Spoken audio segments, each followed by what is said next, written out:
ನಮಸ್ಕಾರ ಸ್ನೇಹಿತರೆ, picture talkies YouTube ಚಾನೆಲ್ನ ಮತ್ತೊಂದು ಸ್ಪೆಷಲ್ ವಿಡಿಯೋಗೆ ನಿಮ್ಮೆಲ್ಲರಿಗೂ ಸ್ವಾಗತ. ಈ ನಟನ ವಯಸ್ಸು 68. ಚಿತ್ರರಂಗಕ್ಕೆ ಎಂಟ್ರಿ ಕೊಟ್ಟು 40 ವರ್ಷಗಳು ಕಳೆದಿವೆ. ಇದುವರೆಗೂ 150ಕ್ಕೂ ಹೆಚ್ಚು ಸಿನಿಮಾಗಳಲ್ಲಿ ನಟಿಸಿರೋ ಇವರು ಈಗಲೂ ತೆಲುಗು ಚಿತ್ರರಂಗದಲ್ಲಿ ಅತ್ಯಂತ ಬೇಡಿಕೆ ಇರೋ ಹೀರೋ. ಇವರ ಚಿತ್ರಕ್ಕೆ ಈಗಲೂ ಅಭಿಮಾನಿಗಳು ಕಾಯ್ತಿರ್ತಾರೆ. ಭಾರತೀಯ ಚಿತ್ರರಂಗದ ಇತಿಹಾಸದಲ್ಲಿ ಕೋಟಿ ಸಂಭಾವನೆಯನ್ನು ಪಡೆಯೋದಕ್ಕೆ ಪ್ರಾರಂಭಿಸಿದಂತಹ ಮೊದಲ ಸೂಪರ್ ಸ್ಟಾರ್ ಕೂಡ ಇವರೇ. ಇವರು ಬೇರೆ ಯಾರೂ ಅಲ್ಲ, ತೆಲುಗಿನ ಮೆಗಾ ಸ್ಟಾರ್ ಚಿರಂಜೀವಿ.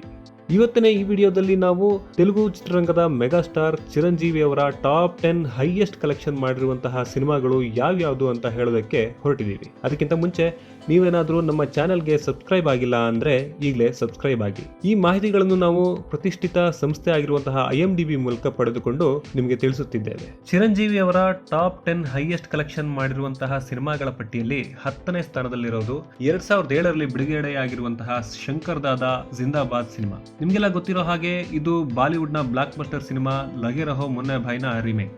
ಶಂಕರ್ ದಾದಾ ಜಿಂದಾಬಾದ್ ಚಿತ್ರವನ್ನ ಸುಮಾರು 20 ಕೋಟಿ ರೂಪಾಯಿಗಳ ಬಜೆಟ್ ನಲ್ಲಿ ತಯಾರಿಸಲಾಗಿತ್ತು. ಈ ಸಿನಿಮಾ ಬಾಕ್ಸ್ ಆಫೀಸ್ ನಲ್ಲಿ 48 ಕೋಟಿ ಗಳಿಕೆ ಮಾಡಿತ್ತು. 9ನೇ ಸ್ಥಾನದಲ್ಲಿ 2006ರಲ್ಲಿ ಬಿಡುಗಡೆಯಾಗಿದ್ದ AR ಮುರುಗದಾಸ್ ನಿರ್ದೇಶನದ ಪೊಲಿಟಿಕಲ್ ಆಕ್ಷನ್ ಡ್ರಾಮಾ ಸ್ಟಾಲಿನ್ ಇದೆ. ಈ ಸಿನಿಮಾ ಡಬ್ ಆಗಿ ತಮಿಳಿನಲ್ಲಿ ಕೂಡ ರಿಲೀಸ್ ಆಗಿತ್ತು. ನಂತರ 2014ರಲ್ಲಿ ಇದೇ ಚಿತ್ರವನ್ನ ಹಿಂದಿಗೆ ಜೈ ಹೋ ಅಂತ ಟೈಟಲ್ ಇಟ್ಟು ರೀಮೇಕ್ ಮಾಡಲಾಯಿತು. ಸಲ್ಮಾನ್ ಖಾನ್ ಆ ಚಿತ್ರದ ಹೀರೋ ಆಗಿದ್ರು.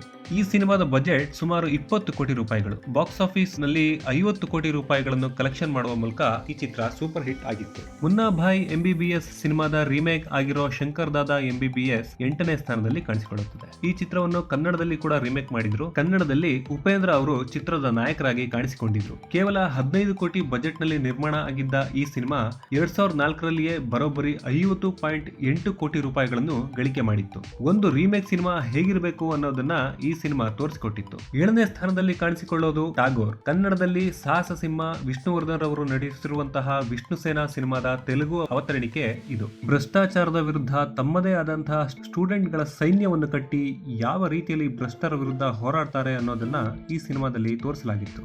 15 ಕೋಟಿ ಬಜೆಟ್ ನಲ್ಲಿ ನಿರ್ಮಾಣ ಆಗಿದ್ದ ಈ ಸಿನಿಮಾ ಬಾಕ್ಸ್ ಆಫೀಸ್ ನಲ್ಲಿ 51 ಕೋಟಿಗೂ ಹೆಚ್ಚಿನ ಕಲೆಕ್ಷನ್ ಮಾಡಿತ್ತು. 2002ರಲ್ಲಿ ಬಿಡುಗಡೆಯಾಗಿರುವಂತಹ ಇಂದ್ರ ಸಿನಿಮಾ 6ನೇ ಸ್ಥಾನದಲ್ಲಿ ಕಾಣಿಸಿಕೊಳ್ಳುತ್ತದೆ. 12 ಕೋಟಿ ರೂಪಾಯಿ ಬಜೆಟ್ ನಲ್ಲಿ ನಿರ್ಮಾಣ ಆಗಿದ್ದಂತಹ ಈ ಸಿನಿಮಾ 51.2 ಕೋಟಿ ರೂಪಾಯಿಗಳ ಕಲೆಕ್ಷನ್ ಮಾಡಿತ್ತು. ಎರಡು ಕುಟುಂಬಗಳ ಹಗೆತನದ ಸ್ಟೋರಿಯನ್ನು ಕಮರ್ಷಿಯಲ್ ಆಗಿ ಈ ಸಿನಿಮಾದಲ್ಲಿ ತೋರಿಸಲಾಗಿದೆ. ಮೆಗಾಸ್ಟಾರ್ ಚಿರಂಜೀವಿ ಅವರ ಅಭಿಮಾನಿಗಳ ಎವರ್ಗ್ರೀನ್ ಫೇವರಿಟ್ ಸಿನಿಮಾಗಳಲ್ಲಿ ಇದು ಕೂಡ ಒಂದು ಅಂತ ಹೇಳ್ಬಹುದು. ಇತ್ತೀಚೆಗಷ್ಟೇ ಬಿಡುಗಡೆಯಾಗಿದ್ದ ಕೊರಟಾಲ ಶಿವ ನಿರ್ದೇಶನದ ಆಚಾರ್ಯ ಸಿನಿಮಾ 5ನೇ ಸ್ಥಾನದಲ್ಲಿ ಕಾಣಿಸಿಕೊಳ್ಳುತ್ತದೆ. ಈ ಸಿನಿಮಾದಲ್ಲಿ ಚಿರಂಜೀವಿ ಅವರ ಮಗ ರಾಮ್ ಚರಣ್ ಕೂಡ ಅತಿಥಿ ಪಾತ್ರದಲ್ಲಿ ಕಾಣಿಸಿಕೊಂಡಿದ್ರು. ಈ ಸಿನಿಮಾದ ಮೇಲೆ ಸಾಕಷ್ಟು ನಿರೀಕ್ಷೆಗಳಿತ್ತು, ಆದ್ರೂ ಅಂದುಕೊಂಡಷ್ಟು ಮಟ್ಟಿಗೆ ಸಕ್ಸಸ್ ಈ ಚಿತ್ರಕ್ಕೆ ಸಿಗಲಿಲ್ಲ. ಇದರ ಬಜೆಟ್ ಬರೋಬ್ಬರಿ 130 ಕೋಟಿ ರೂಪಾಯಿಗಳು. ಆದ್ರೆ ಈ ಸಿನಿಮಾ ಕಲೆಕ್ಷನ್ ಮಾಡಿದ್ದು ಕೇವಲ 70 ಕೋಟಿಗಳು. ಯಾವುದೇ ಅನುಮಾನವಿಲ್ಲದೆ ಇದೊಂದು ಡಿಸಾಸ್ಟರ್ ಅಂತ ಹೇಳ್ಬೋದು. ಮಲಯಾಳಂ ಸಿನಿಮಾದ ರೀಮೇಕ್ ಆಗಿರುವಂತಹ ಗಾಡ್ ಫಾದರ್ ಸಿನಿಮಾ 4ನೇ ಸ್ಥಾನದಲ್ಲಿ ಕಾಣಿಸಿಕೊಳ್ಳುತ್ತದೆ. ಈ ಸಿನಿಮಾದಲ್ಲಿ ಚಿರಂಜೀವಿ ಅವರ ತಮ್ಮನ ಪಾತ್ರದಲ್ಲಿ ಬಾಲಿವುಡ್ ನ ಮೆಗಾಸ್ಟಾರ್ ಆಗಿರುವಂತಹ ಸಲ್ಮಾನ್ ಖಾನ್ ಕೂಡ ಕಾಣಿಸಿಕೊಂಡಿದ್ದಾರೆ. 90 ಕೋಟಿ ರೂಪಾಯಿ ಬಜೆಟ್ ನಲ್ಲಿ ನಿರ್ಮಾಣವಾಗಿರುವಂತಹ ಗಾಡ್ ಫಾದರ್ ಬಾಕ್ಸ್ ಆಫೀಸ್ ನಲ್ಲಿ 108 ಕೋಟಿ ರೂಪಾಯಿ ಗಳಿಸುವುದಕ್ಕೆ ಮಾತ್ರ ಯಶಸ್ವಿಯಾಯಿತು. ಈ ಸಿನಿಮಾ ಕೂಡ ಒಂದು ಲೆಕ್ಕದಲ್ಲಿ ಫ್ಲಾಪ್ ಅಂತಾನೆ ಹೇಳ್ಬೋದು. ಸಾಕಷ್ಟು ವರ್ಷಗಳಿಂದ ಸಿನಿಮಾ ರಂಗವನ್ನು ಬಿಟ್ಬಿಟ್ಟಿದ್ದ ಮೆಗಾಸ್ಟಾರ್ ಚಿರಂಜೀವಿ ಮತ್ತೆ ಕಂಬ್ಯಾಕ್ ಮಾಡಿದ್ದು ಖೈದಿ ನಂಬರ್ 150 ಸಿನಿಮಾದ ಮೂಲಕ. ಈ ಸಿನಿಮಾ 3ನೇ ಸ್ಥಾನದಲ್ಲಿ ಕಾಣಿಸಿಕೊಳ್ತದೆ. ಮೆಗಾಸ್ಟಾರ್ ಕಂಬ್ಯಾಕ್ ಸಿನಿಮಾ ಅಂತ ಈ ಸಿನಿಮಾದ ಮೇಲೆ ಸಾಕಷ್ಟು ನಿರೀಕ್ಷೆ ಇತ್ತು. ಇದೇ ಕಾರಣಕ್ಕಾಗಿ ಸಿನಿಮಾ 75 ಕೋಟಿ ರೂಪಾಯಿ ಬಜೆಟ್ ನಲ್ಲಿ ನಿರ್ಮಾಣ ಆಗಿದ್ರು 164 ಕೋಟಿ ರೂಪಾಯಿ ಕಲೆಕ್ಷನ್ ಮಾಡೋದಕ್ಕೆ ಯಶಸ್ವಿಯಾಯಿತು. ಕಮರ್ಷಿಯಲ್ ದೃಷ್ಟಿಕೋನದಲ್ಲಿ ಸಿನಿಮಾ ಸಕ್ಸಸ್ ಆಗಿರಬಹುದು, ಆದರೆ ಕ್ರಿಟಿಕ್ಸ್ ಪ್ರಕಾರ ಸಿನಿಮಾ ಆವರೇಜ್ ಅನ್ನೋ ಅಭಿಪ್ರಾಯ ಹೇಳಿಬಂತು. ಇತ್ತೀಚಿನ ವರ್ಷಗಳಲ್ಲಿ ಬಂದ ಮೆಗಾಸ್ಟಾರ್ ಚಿರಂಜೀವಿ ಅವರ ಚಿತ್ರಗಳಲ್ಲಿ ಒಂದು ಪರ್ಫೆಕ್ಟ್ ಸಕ್ಸಸ್ಫುಲ್ ಸಿನಿಮಾ ಅಂತ ಹೇಳೋದಾದ್ರೆ ಅದು 2023ರಲ್ಲಿ ಬಿಡುಗಡೆಯಾಗಿರುವಂತಹ ವಾಲ್ಟರ್ ವೀರಯ್ಯ ಸಿನಿಮಾ ಅಂತ ಹೇಳ್ಬೋದು. ಈ ಲಿಸ್ಟ್ ನಲ್ಲಿ ಇದು 2ನೇ ಸ್ಥಾನದಲ್ಲಿ ಇದೆ. ಈ ಸಿನಿಮಾದಲ್ಲಿ ಚಿರಂಜೀವಿ ಮಾಸ್ ಆಗಿ ಮಾತ್ರ ಅಲ್ಲದೆ ತಮ್ಮ ಕಾಮಿಡಿ ಡೈಲಾಗ್ ಗಳ ಮೂಲಕ ಪ್ರೇಕ್ಷಕರನ್ನು ರಂಜಿಸಿದ್ರು. ಸಿನಿಮಾದ ಮತ್ತೊಂದು ಪ್ರಮುಖ ಆಕರ್ಷಣೆ ಅಂದ್ರೆ ಮೆಗಾಸ್ಟಾರ್ ಜೊತೆಗೆ ಮಾಸ್ ಮಹಾರಾಜ ರವಿತೇಜ ಕೂಡ ಈ ಸಿನಿಮಾದಲ್ಲಿ ನಟಿಸಿದ್ದಾರೆ. ಬಾಕ್ಸ್ ಆಫೀಸ್ ನಲ್ಲಿ ಈ ಚಿತ್ರ ಸುಮಾರು 232 ಕೋಟಿ ರೂಪಾಯಿಗಳಷ್ಟು ಕಲೆಕ್ಷನ್ ಮಾಡಿತ್ತು. ಚಿರಂಜೀವಿ ಅವರ ಸಿನಿಮಾ ಜೀವನದ ಅತ್ಯಂತ ಹೈಯೆಸ್ಟ್ ಕಲೆಕ್ಷನ್ ಮಾಡಿರುವ ಸಿನಿಮಾ ಅಂದ್ರೆ ಅದು ಐತಿಹಾಸಿಕ ಕಥೆಯನ್ನು ಆಧರಿಸಿರುವಂತಹ ಸೈರಾ ನರಸಿಂಹರೆಡ್ಡಿ ಸಿನಿಮಾ. ಭಾರತೀಯ ಚಿತ್ರರಂಗದ ಎಲ್ಲ ಪ್ರಮುಖ ಕಲಾವಿದರನ್ನು ಈ ಸಿನಿಮಾದಲ್ಲಿ ನಟಿಸುವುದಕ್ಕೆ ಆಯ್ಕೆ ಮಾಡಲಾಗಿತ್ತು. ಅವರಲ್ಲಿ ನಮ್ಮ ಕಿಚ್ಚ ಸುದೀಪ್ ಕೂಡ ಇದ್ರು.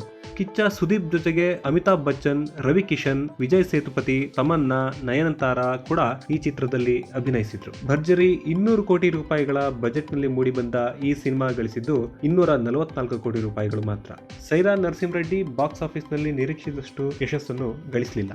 ಇವುಗಳೇ ಸ್ನೇಹಿತರೆ ಮೆಗಾಸ್ಟಾರ್ ಚಿರಂಜೀವಿ ಅವರ ಸಿನಿಮಾದ ಅತ್ಯಂತ ಹೆಚ್ಚು ಕಲೆಕ್ಷನ್ ಮಾಡಿರುವಂತಹ ಟಾಪ್ 10 ಸಿನಿಮಾಗಳು. ಇದೇ ರೀತಿ ಸಿನಿಮಾದ ಬಗ್ಗೆ ಇಂಟ್ರೆಸ್ಟಿಂಗ್ ಮಾಹಿತಿಗಳನ್ನು ತಿಳ್ಕೊಳ್ಳೋಕೆ ಈಗಲೇ ನಮ್ಮ ಪಿಕ್ಚರ್ ಟಾಕೀಸ್ ಯೂಟ್ಯೂಬ್ ಚಾನಲ್ಗೆ ಸಬ್ಸ್ಕ್ರೈಬ್ ಆಗಿ.